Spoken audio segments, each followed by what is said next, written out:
All right, Semphis here. Gonna go over a couple diet questions that I keep getting. So I posted the stuff about coaching, um, and obviously not everyone wants to pay for coaching. That's totally fine. I'm answering as many questions as I can. I think I've got like over 150 emails in like 2 weeks, so I think I've got through almost all of them. But just wanted to answer some of the common questions I get either on my stream or my emails because I get like three or four pretty much the same questions all the time. So the two most popular ones are your thoughts on keto and intermittent fasting. These are by far the most things I get asked about. I'm like, for one, I'll say any diet is good. Any diet where you're slowly losing weight, you shouldn't lose weight too fast, is totally fine. Um, do whatever you like to do. If you're gonna stick to your diet because you like keto and you like eating fats, then do keto. It's good for you. If you like to eat carbs, then maybe a carb cycling approach or intermittent fasting for bigger meals. Like all these things are personal preference, and you should always stick to the one that you're gonna have the most consistent progress with. The second thing is kind of like these things should be lifestyle changes. So when you do a diet, this is kind of the way that you should be eating like for the rest of your life. Like I'm not saying you can never have a cookie or a pizza again. Like obviously I eat that shit as well. But my main point is like you should be learning to eat most of the same kind of things that are healthy so that you keep the weight off. You don't want to diet on intermittent fasting and then go back to eating IHOP for breakfast, Subway for lunch, and KFC for dinner. Like you're gonna just put the weight back on. So um, now, in terms of weight loss, I think these are all great things. Like I have friends in the gym that do intermittent fasting. They look great. I will say though that when it comes to pure muscle gains and being as big as possible, as strong as possible, I think feeding the body every 2 or 3 hours, 5 or 6 meals a day is probably the ideal way. That doesn't mean that if your goal is not to be as big as humanly possible, or as strong as humanly possible, then it doesn't really matter. But like if you're going for like efficiency, like what's going to be better for the body? Eating 50 grams of protein 5 times a day every 3 hours, or eating, you know, the same amount of protein in a 5 hour window, let's say. I mean, I'm pretty sure it's going to, for one, who wants to eat that much protein at one time? I would rather kill myself. I fucking would not want to do that. Secondly, your body having consistent stream of protein elevation throughout the day is going to yield better results, in my opinion. I mean, I've yet to see an IFBB pro get massive doing intermittent fasting. And they're also on steroids and a bunch of stuff that help muscle gain. So, like I said, if you just want to look good, be a pretty like, I'm not even saying like, don't don't like I think you could probably look like Chris Hemsworth or something like that doing intermittent fasting. I'm talking about if you want to get fucking huge. Like then I think you should be eating every 2 or 3 hours. That's my point. So, um, yeah, if you just want to have a good body and stuff, then most of the diets are going to work for you. The other thing is keto. Are you going to stick with keto for the rest of your life? Are you never going to eat a carb again? I fucking doubt it. Now, I've done keto for a couple months. I didn't hate it. I didn't the actual diet. I didn't like my performance drop in the gym from lack of carbs. I think my body uses carbs really well. And I also time most of my carbs around my workouts. Um, so when it comes to these aspects, I don't like keto for myself. Um, but like if you like keto and you want a quick 3 month fat loss, great. My only thing is when you get off keto, I think you should ramp the carbs up slowly and go back to just like a more normal diet. Don't get off keto and go back to your old eating habits or you're going to get fat again. Like these are the biggest issues with these diets that I think people have is they do these things and then once they get kind of where they're happy, they just revert back in their old habits. So whether you do any of these, they will work, but when you get down to more of your goal weight, you have to learn to migrate into a healthier maintaining mode. That doesn't mean you have to diet for the rest of your life, but let's say you're dieting on 2,000 calories and your maintenance is 3,000 calories. Um, if you just go back to eating 4,000 calories like before, you're going to ruin everything. So maybe over the weeks, you bump your calories to 2,300, and then 2 weeks later you're 2,500, and then 2 weeks later you're 2,700, then you're 3,000, and then you kind of hover around there. Maybe you have a cheat meal once a week or something, so you enjoy your life. Like, it's all fine, like unless you're a professional bodybuilder or competing, you don't have to stay like 7% body fat year round, like you can live your life a bit. Whatever you're comfortable is what you're comfortable with. I mean, I'm fucking 260 pounds. I feel bloated and big right now, but like I know that I'm gonna diet for the summer again, so it's all goals and stuff, right? Like, what do you want to do? So, some people might not be comfortable getting as fluffy as I do, and they rather stay leaner, which is fine. But yeah, so those are some of my opinions, kind of like on those questions. Now, for actually like macro breakdowns, or like the next question people ask is like, can you build muscle like while they diet, or they want to gain muscle or get lean tissue as they diet. Now, if you want to actually gain a considerable amount of muscle while you diet, for one, hopefully you're not super advanced, because then it's a lot harder, without drugs especially. But if you are newer-ish, you don't have a ton of training experience, or maybe you haven't been to the gym in a while, and you diet, keep your calorie deficit between 300 to 500 calories a week. Put a lot of your carbs around your workout. So just a general example would be like, say you're eating 400 carbs. I know that seems high, but I'm just an example. Say you're eating 400 carbs. So on training day, I'd have no carbs for breakfast, and then let's say I'm gonna go to the gym after my next meal. My next meal might be like 70 carbs, like cream of rice or something. Like, I eat pretty simple stuff. Then maybe I'll drink 50 carbs while I work out. Then after the gym, I'll eat like a bagel and a bunch of cereal. Maybe it'll be like 130 carbs. So that's 250 carbs just around my workout window. Now maybe after my next post-workout meal, it'll be like another 100 grams of carbs. So I'll just have like, a bunch of rice or pasta or potatoes, whatever. And then, the rest of the day will be pretty much low carbs, yogurt and stuff, maybe a little bit of berries or something to get that like next 50.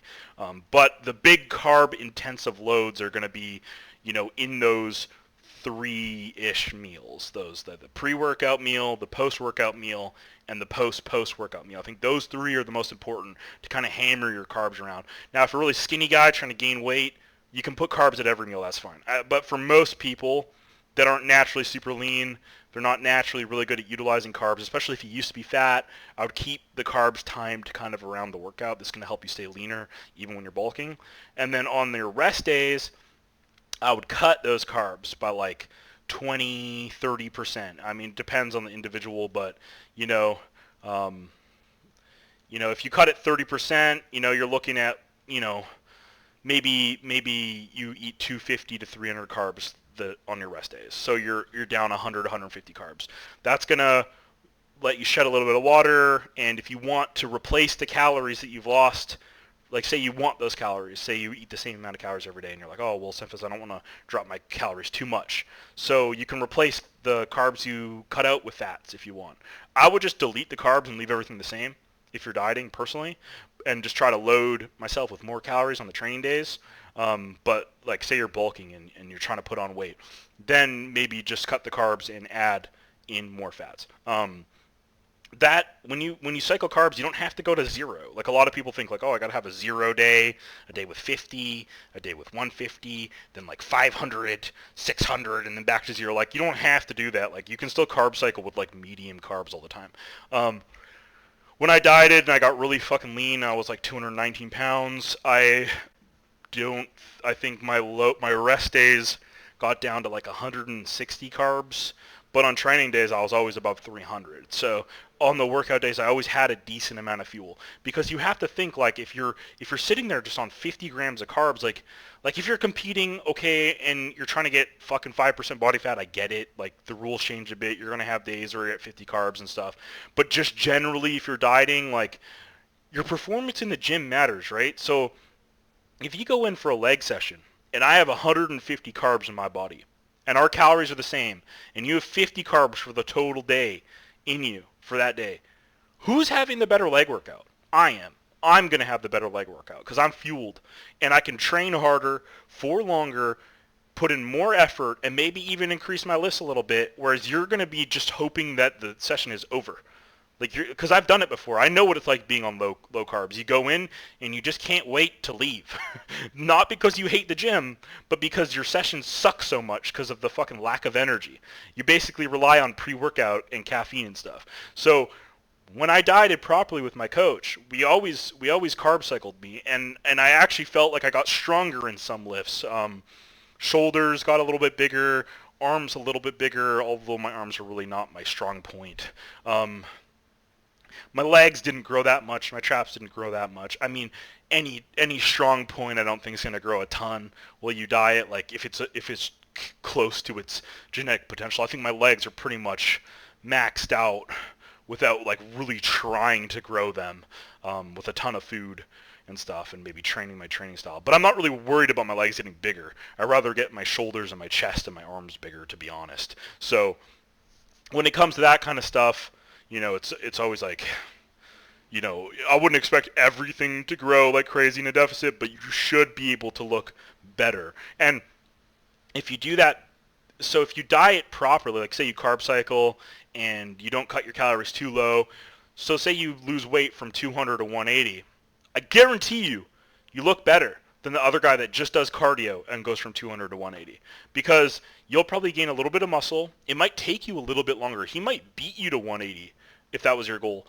because you are building a little bit of tissue along the way, but your quality of look will be much, much better, because when I lost weight originally from like I don't know what I was. I never weighed myself when I weighed that much.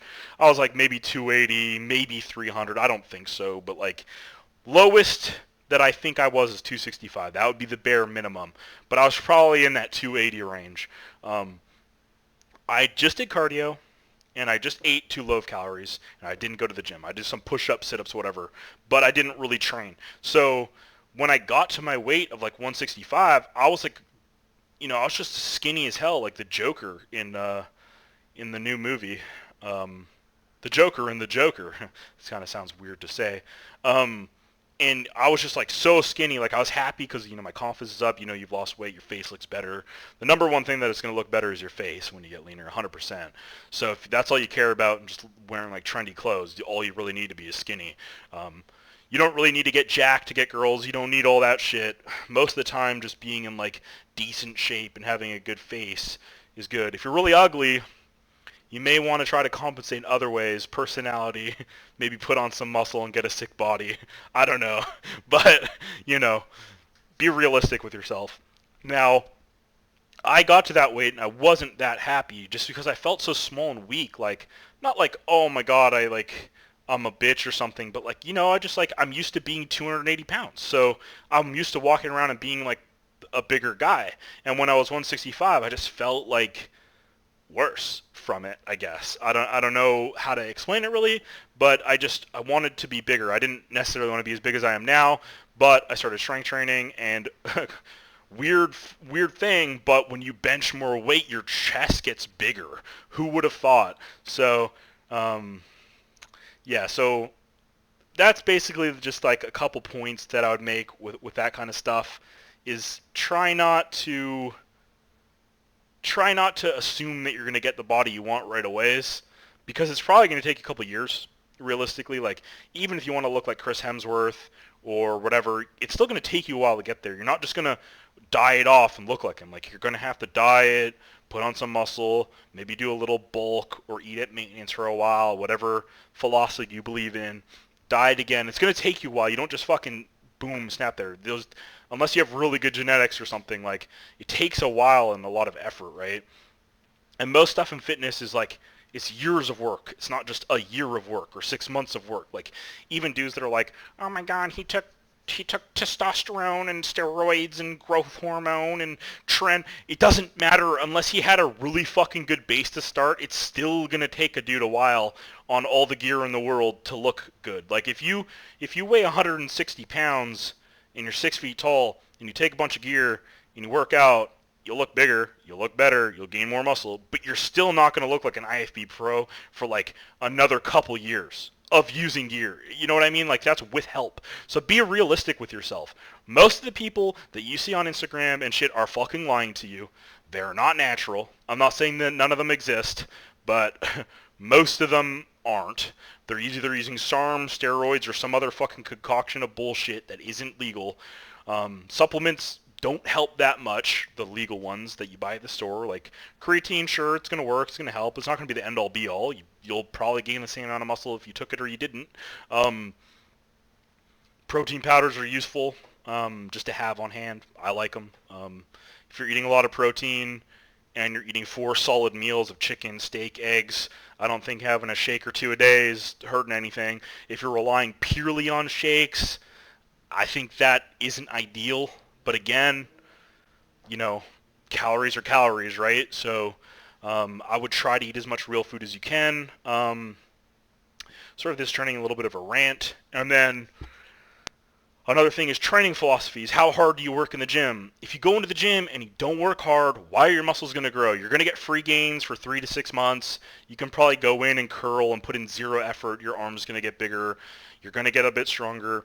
But in terms of like actually putting on like dense muscle, like I've done everything. I've done powerlifting, bodybuilding splits, 5 days a week, bro split, 1 body part a week, working out 3 days a week, push-pull legs, which is hitting everything twice a week. I've done them all. Push-pull legs is probably the most efficient overall muscle builder, but it takes a toll on the body because there's only 1 rest day a week. So what I actually prefer doing is doing like push-pull, rest day, legs, rest day, push-pull, repeat, and that way you're getting 2 rest days on either side of legs. And while you're dieting, you do need to take into account your recovery capabilities when you're training. And when I do those extra days, I also, when I'm working out everything twice a week, I do less total volume on those days. So I might only do 2 exercises for chest, 1 for tricep, and then like 1 for shoulders. You know what I mean? I'm not sitting in there doing 4 chest exercises, 4 shoulder exercises, 3 tricep exercises, then like 3 days later coming and doing it again. Like that's not gonna work. It's like you're gonna burn yourself out doing that. So some of those fucking freaks like Ronnie Coleman out here are doing it, but like don't compare yourself to freaks. Like, do you watch a simple demo and assume you're gonna be as good as him? No, you don't do that shit. You'd rather watch like Kerrigan for like spots to play. Use the people that use their mind to get where they are. Now, when it comes to actual training, like what set range, like if you care about more about strength, I think like 3x5 and some accessories and stuff like that is good. Bodybuilding, if you're doing a bro split, I think you can do a little bit more volume on those body parts, because you're only hitting them once a week. So, but I still think people don't live heavy enough. Like, I like to do this. I go in and like, let's say I'm doing back and I'm doing rows, barbell rows.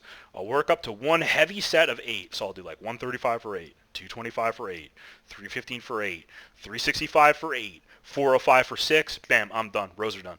So then I go off and I do like lat pull down. You know what I mean? So I don't do a ton of sets and a ton of volume in terms of like, I don't do 315 for 5 sets of 10, which I probably could do. I think that's a waste of time. I think you'll get better results keeping your form pretty good and doing like failing in the 5 to 10 rep range. So let's say you're bench pressing. You go in, you bench press. Let's say you get 225 for 7. Great, cool. Reduce the weight by 20%. Say you throw on 185, I'm not doing the math, or I guess it would be like 200. But say you throw 200 on, and then you get 10 reps, and you're going until you fail. You ask for a spotter. Then I'd move on, and I'd go do like the machine chest press and do the same thing. Put the pins in, do 120 for 8, fail, move it to 100, do maybe you get 11. You know what I mean? Like, you're just progressively failing and you're doing 2 sets, switch exercises. Don't sit there pounding 4 sets of 10 with moderate weight. That works for some guys, but those guys aren't the people that you should be emulating, in my opinion. And if that works for you, that's fucking awesome. keep doing it. If you're growing and getting massive, doing 4 sets of 10 for everything, awesome, cool. But I would say like a lot of these dudes, like especially these UK guys that train really hard, Jordan Peters, Luke Sando, Luke Hollingshead, like all these guys, they don't do a ton of volume. They just lift really fucking heavy. Dorian Yates, like I think if you don't have the best possible genetics, you're better off training heavy and still keeping your rep range in that like kind of bodybuilder rep range where you're still gonna be, working in that like 6 to 12 rep range, um, is ideal. Um, But then again, everyone has their preference. Everyone has their philosophy. Some guys are more about pump workouts. But pump workouts, to me, have never yielded as much results as the combination. Like, just strength hasn't got me as big. Just bodybuilding, like, high reps, a lot of sets, hasn't got me as big. Heavy as fuck for low total sets and, like, that 6 to 10 rep range has blown me up. My upper body never grew until I started doing this shit. All right? Now, when it comes to little body parts like delts, side lateral raises, sure, you can do 4 sets of 10 there. Biceps, littler muscles, rear delts. I'm not saying go in and do it on every single thing, because I do think that's kind of stupid. You shouldn't be maxing out on calf raises, but for the big compounds and the bigger muscles, less total sets, more intensity, is my philosophy. But yeah, post any more comments you have on the question, but this was just kind of like a long-winded video.